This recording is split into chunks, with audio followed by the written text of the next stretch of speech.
Hello, all you lovely cosmonauts. As always, I am Cosmic, and today we're going to be reviewing Football Manager 2017.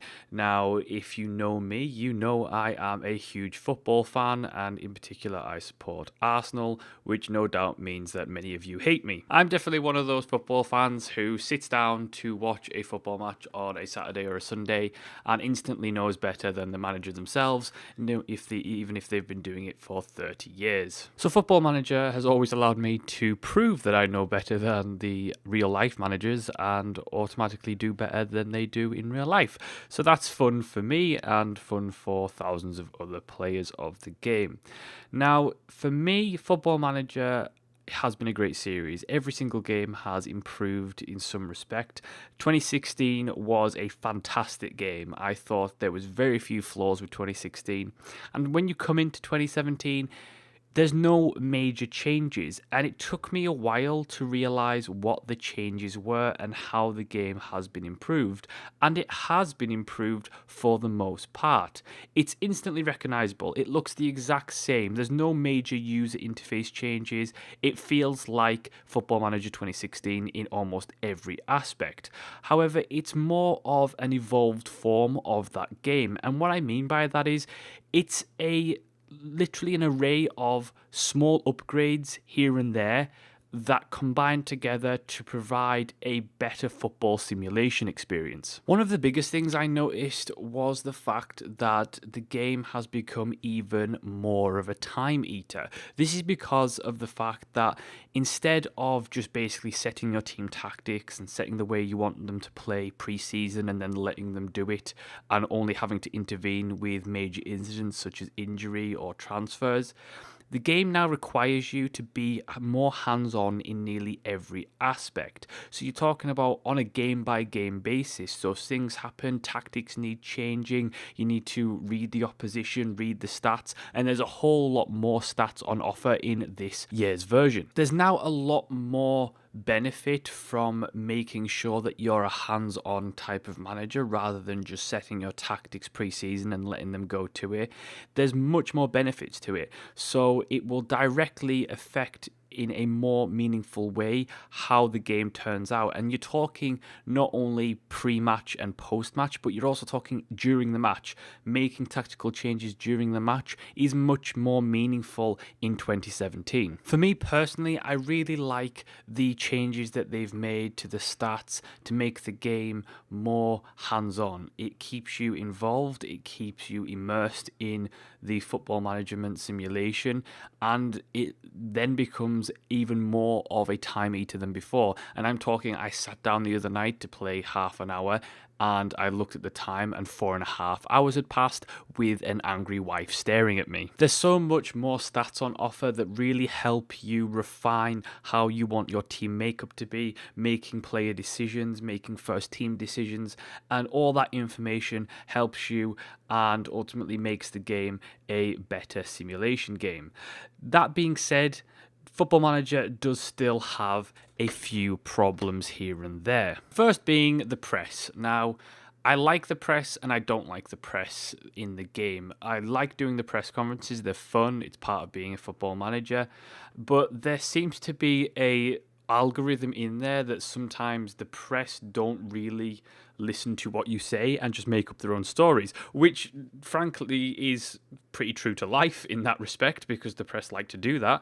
But there's also a thing where it goes a little bit too far every now and again. So if you're commenting on another team or another manager and you say one thing, then the press reports it in a completely different way to the way you said it, which doesn't seem quite right to me.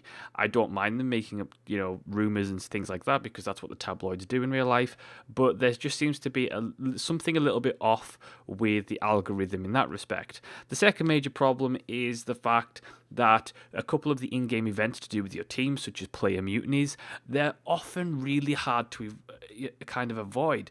The fact that someone's upset and you try to make them better, make them, morale improve, sort out the issues, but it seems like once it's gone past a certain point, there really isn't anything that you can do as a manager to stop that mutiny from happening, which is a little bit of a pain. The last major thing that I have a big problem with is the goalkeepers. Holy crap, what is going on with those crazy ass goalkeepers? Like, I get that this isn't FIFA, right? So the matches aren't going to look like FIFA. The player movement isn't going to look like FIFA. They have improved some of the animations, but it still looks really, really bad. But, in terms of how the players handle the ball, the ball's going at like 1 mile an hour and the player still can't catch up with it for some reason. But the goalkeepers are out of hand this time. The goalkeepers, for some reason, dive at easily catchable balls. There's stuff where the ball will roll at a really slow pace towards the goal and the goalkeeper will not pick it up, which is driving me crazy because it either means that it goes out for a corner when it shouldn't, or the attacking striker will get the ball before the keeper because he decided not to move when he could have easily just grabbed it from a foot away. So there definitely are some inherent issues in there, but overall I have to say the improvements made in 2017 are fantastic, and it is probably one of the best football management games yet in the series. And I don't say that lightly because 2016 for me was almost close to perfection in terms of what they could achieve, and 2017 is very impressive. Now, one thing that I should note about 2017 is the fact that if you play English clubs, like I do, you are going to experience Brexit. They've brought politics into the football management simulation this time, and you will essentially have two different scenarios. One where you will have a soft Brexit, where your trade negotiations are basically the same. You still have freedom of movement for European players, and very little is affected other than a couple of minor stipulations. Another scenario is that you get footballers who are granted special exemptions, so they essentially get work visas. And another one is where you will have what is called a hard Brexit, essentially, where the rules are completely different. Everything is a mess. European players are having to come up with work visas or leave, and the whole thing makes the game much harder. I have to say that that in particular is going to make some players a little bit annoyed because it's a football management game, not a political simulator, but it is going to affect the footballing world at some point, so no doubt you'll have to deal with it. I always like the soft Brexit because it just makes it easier in terms of having to deal with all the political crap, and it makes it if you get a hard Brexit, it makes it very difficult to keep a squad that has a lot of European players in it, especially when you get to the Premier League.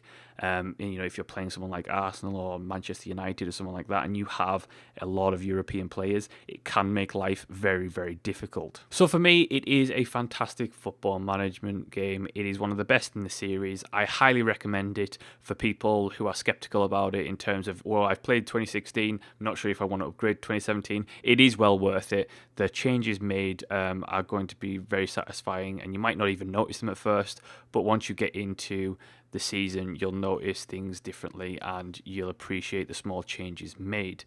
The game has already been massively bombed on Steam reviews because of angry Chinese players because they didn't get a translated localized version for simplified Chinese, which I'm completely staying out of that nest of crows for the time being. I think that it could be considered either way. You could side with the developer in the sense that it's a business decision, it's expensive to localize, and it is very expensive to localize and get the game translated into 60 different languages, especially if the sales for the game in that particular country don't match up.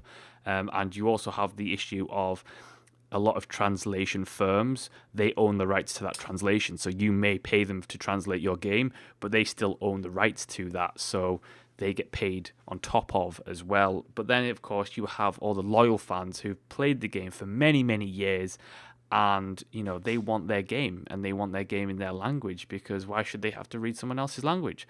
And I completely understand that as well. And I think that Sports Interactive do need to, in the future, make a solid compromise, talk to their fans and make sure that everyone is on the same terms rather than just saying a flat hard no to, hundreds, potentially thousands, tens of thousands of fans.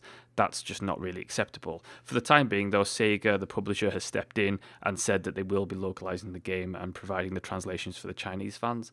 But it does make, the damage has been done in terms of the Steam reviews, because the game was bombed pretty hard even before release date. So that is my review of Football Manager 2017. Thank you so much for watching and listening. As always, if you enjoyed the video, please subscribe, hit the like button, share on social media, and as always, I will see you next time.